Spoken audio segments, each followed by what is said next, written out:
Wake up, my wonderful creation. I have a surprise for you.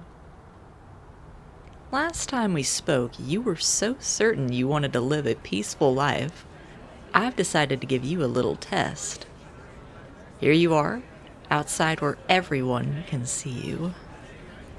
Let's see how well your introduction to the world goes. You've already drawn quite a crowd. How about you climb out of the pod and try to introduce yourself?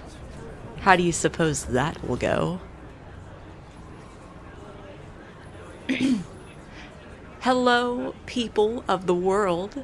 Behold my creation, a being of unsurpassed power. It's a marvel of bioengineering.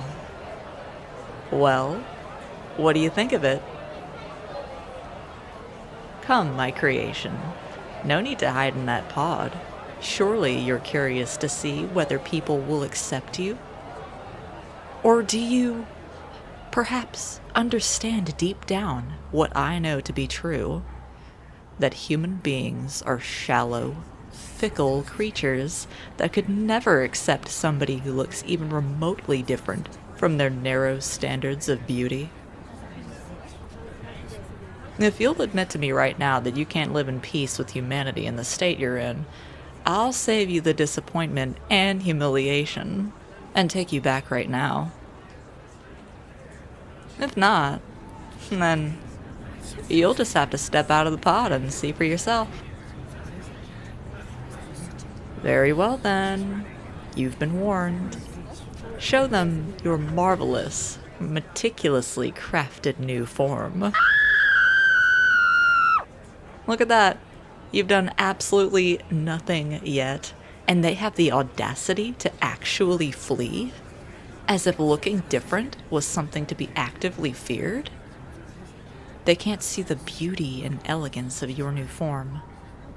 Not that you need beauty nor elegance to deserve to be accepted. How do you intend to live peacefully in such a world? Do you think you could just ask someone for a job? Even if you could find someone to hire you, you can be certain they'd just want to exploit you.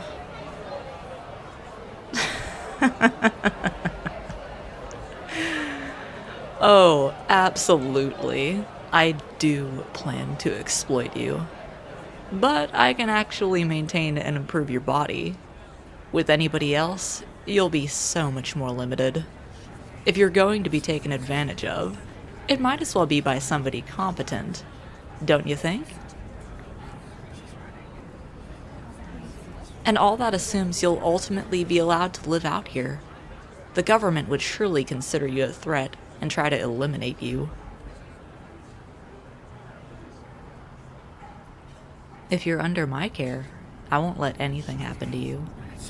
If they hurt you, I will put you back together. If they kidnap you, I'll tear the whole world apart to get you back. I would never let anything happen to my prized creation. Oh, but this is all my fault. It's my fault that you look the way you do. Yes, I claim full responsibility. But did I tell that crowd of people to scream and run away?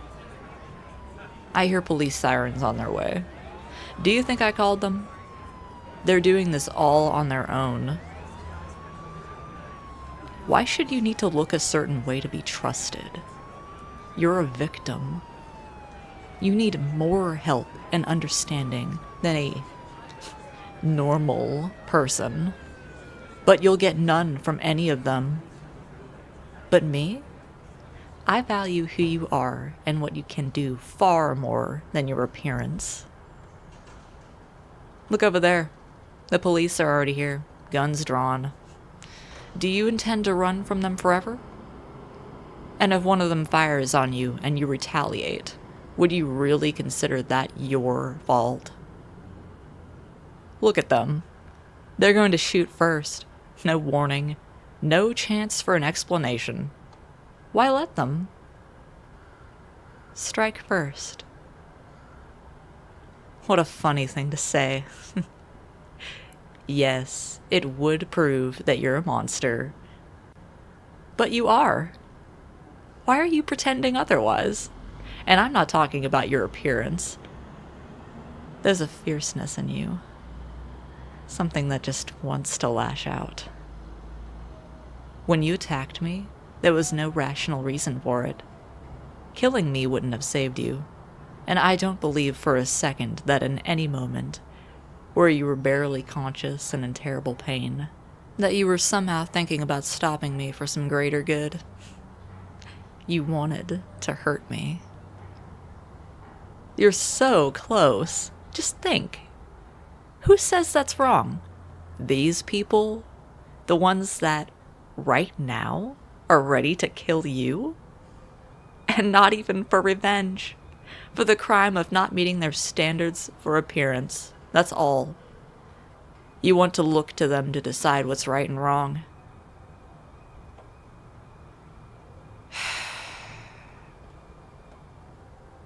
Well, I suppose that silence is enough. You're considering it. And that's enough.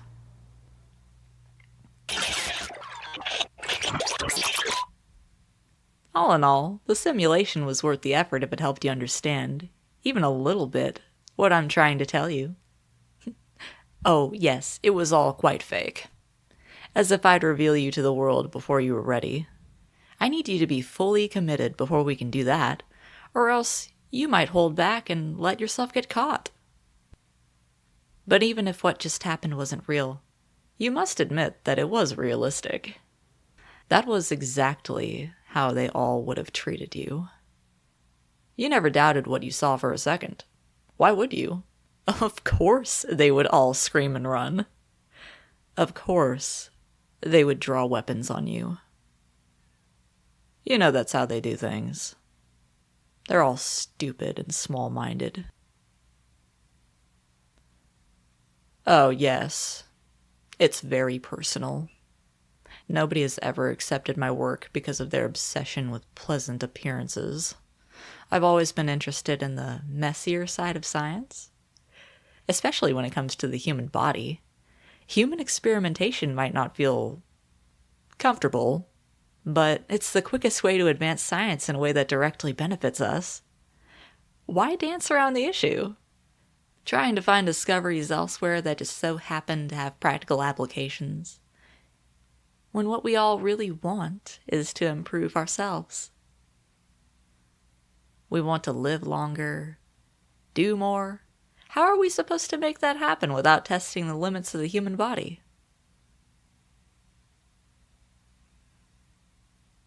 Just think of what I've been able to do to you. I've completely reshaped you. Imagine if everyone out there could be whatever they wanted. Learning how to do that took sacrifice. It took blood. I'm centuries ahead in this field, but everyone calls me insane. I've always been hated for pursuing my passion. And, well, it gets much more personal than that. You have probably noticed that I look surprisingly pleasing to the eyes for someone who essentially hates all of humanity. That's not a mistake or a coincidence. I used to look very, very different. I was, in a word, ugly. And not the sort of ugly where I simply didn't put effort into my appearance. My eyes were much too far apart. I had an unfortunately recessed jawline, and so on. There was no amount of cosmetics that could help. I think that's why I was first drawn to the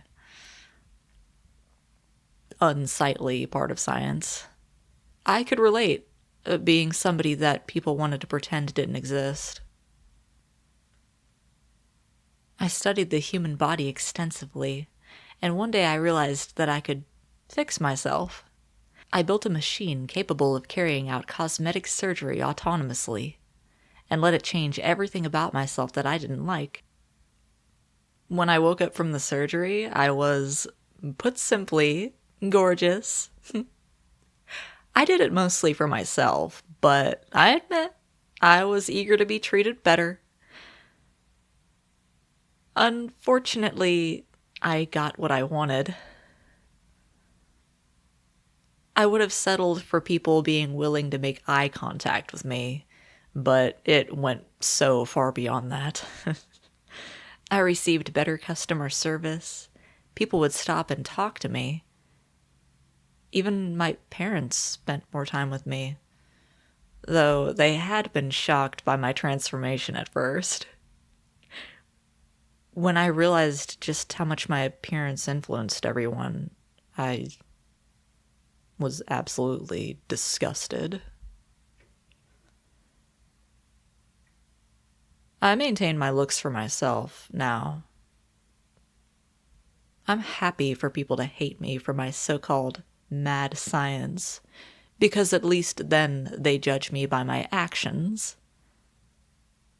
And, though I admit it's a bit silly, it's part of why I was delighted that you tried to kill me. A person is, of course, more likely to overlook the appearance of someone who kidnapped and nearly killed them. But it still makes me happy that you didn't even hesitate to strike back. To this day, you've never given me so much as a sympathetic glance. You care only for what I've done, and I wouldn't have it any other way.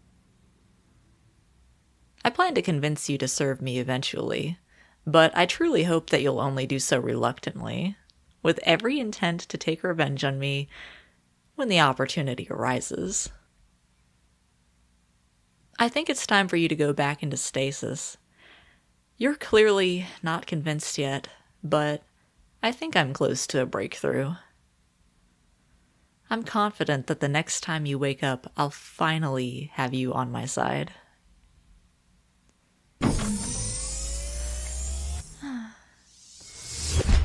Rest well, my incredible creation. I look forward to having you on my side. Together, we'll burn this senseless world to the ground and build a better one.